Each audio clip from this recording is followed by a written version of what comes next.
आपके अपने YouTube channel the exam point Bihar में स्वागत है। आज का टॉपिक हावर्ड गार्डनर के बहुबुद्धि सिद्धांत से लिया गया है, जो एग्ज़ाम की दृष्टिकोण से बहुत ही महत्वपूर्ण है। आपके CTET, UPTET and other TET exam में हमेशा 1 या 2 नंबर के लिए पूछता ही है। तो आइए बिना कुछ देरी किए हुए शुरू करते हैं आज का महत्वपूर्ण हावर्ड गार्डनर के बहुबुद्धि सिद्धांत को। गार्डनर का यह सिद्धांत बहुबुद्धि सिद्धांत मल्टीपल इंटेलिजेंस थ्योरी के नाम से जाना जाता है। गार्डनर ने सर्वप्रथम 1983 ईस्वी में बहुबुद्धि सिद्धांत का प्रतिपादन किया। इस सिद्धांत के प्रतिपादन में गार्डनर ने यह स्थापित किया है कि बुद्धि एकाकी न होकर बहुकारकीय मल्टीफैक्टर होती है। उनकी यह मान्यता उनके द्वारा मनोविज्ञान, न्यूरोलॉजी तथा मनोमितिक विधियों में किए गए शोध हैं। अपने पहले सिद्धांत 1983 में गार्डनर ने मुख्यतः 7 प्रकार की बुद्धि का वर्णन किया है। पुनः इसके बाद 1998 में 8 प्रकार की बुद्धि का वर्णन किया है। चलिए देखते हैं गार्डनर के कितने तरह की बुद्धि दिए हैं, वो देखते हैं। गार्डनर साहब के द्वारा 8 तरह की बुद्धि का वर्णन किया गया है।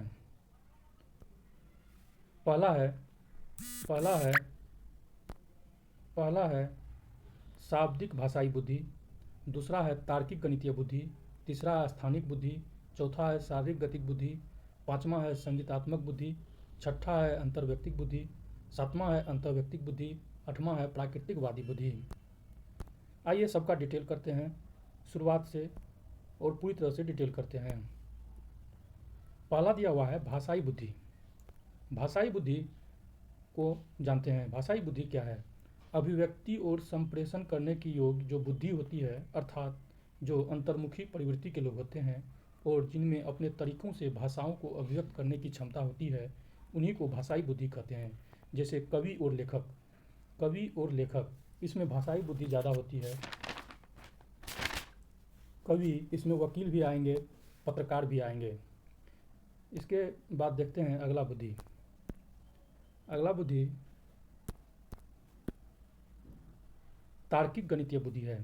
तार्किक गणितीय बुद्धि किसी व्यक्ति द्वारा तर्क संगत तरीके से सोचने, संख्याओं को प्रभावी ढंग से प्रयोग करने, समस्याओं को वैज्ञानिक तरीके से हल करने, संकल्पनाओं और वस्तुओं के मध्य संबंध स्थापित करने या देख पाने की क्षमता ही तार्किक गणितीय बुद्धि है। जैसे गणितज्ञ और वैज्ञानिक, जिसमें ज़्यादा गणित का क्षमता होता है, जैसे कि गणितज्ञ, वैज्ञानिक, अकाउंटेंट, बैंकर, साइंटिस्ट, ये सब में गणितीय बुद्धि ज़्यादा होती है। चलिए अगला बुद्धि देखते हैं। अगला बुद्धि है स्थानिक बुद्धि। स्थानिक बुद्धि किसी वस्तु को देखकर चिंतन करना, किसी वस्तु को या धारणाओं को आलेखीय रूप से निरूपित करने की योग्यता होती है। जैसे कलाकार, सज्जाकार, वस्तुविद, सर्वेक्षक, आविष्कारक, मार्गदर्शक, ये सब स्थानिक बुद्धि हो गया। कलाकार को देखिए, किसी का सेम टू सेम नाटक कर देंगे। सज्जाकार गांधी जी का फोटो जो है सेम टू सेम बना देंगे। वस्तुविद हो गया, सर्वेक्षक में अमीन और हो गया, आविष्कारक हो गया, मार्गदर्शक हो गया। चलिए अगला बुद्धि देखते हैं। अगला बुद्धि है संगीतक बुद्धि। इसमें संगीत की रुचि ज़्यादा होती है इसी व्यक्ति में। इसमें शुरू से देखते हैं, इसमें संगीत की किसी न किसी माध्यम से व्यक्त करने की क्षमता आती है। संगीतिक बुद्धि वाले लोग लय, धुन और तारत्व के प्रति संवेदनशील होते हैं। इस प्रकार के लोग बहुत ही सरल स्वभाव के तथा हर चीज़ में संगीत एवं अपनी रचनाओं को समाहित करते हैं।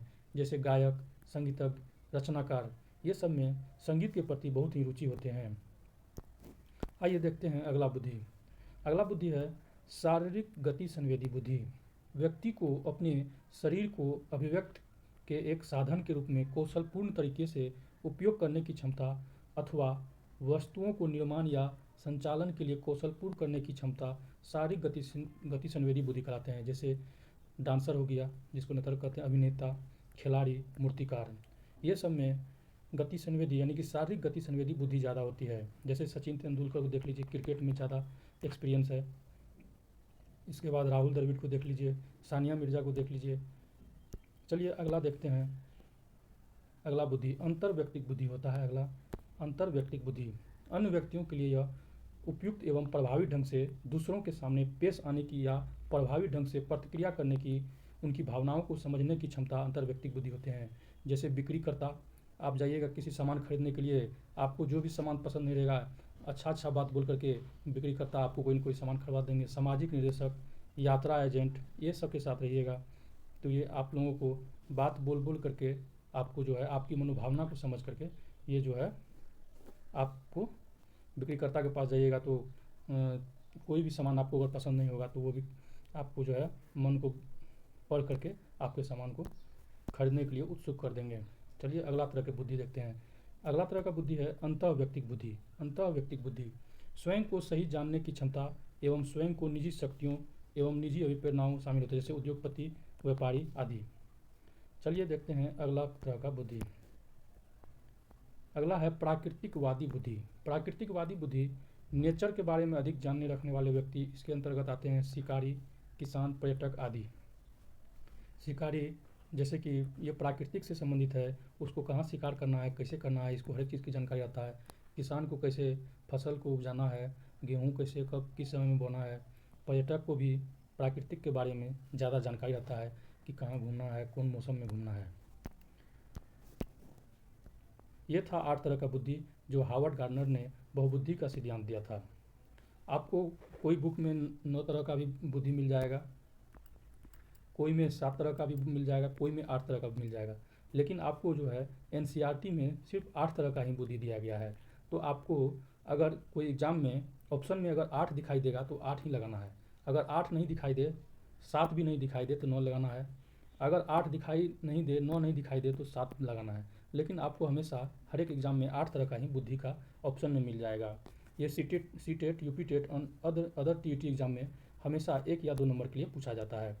अगर आप हमारे चैनल पर नए हैं तो द एग्ज़ाम पॉइंट बिहार को लाइक एंड सब्सक्राइब करें, जिससे मेरा मनोबल बढ़ेगा और मैं अच्छा टॉपिक एग्ज़ाम के दृष्टिकोण से आपके बीच लाऊंगा। आज के लिए बस इतना ही। जय हिंद, वंदे मातरम।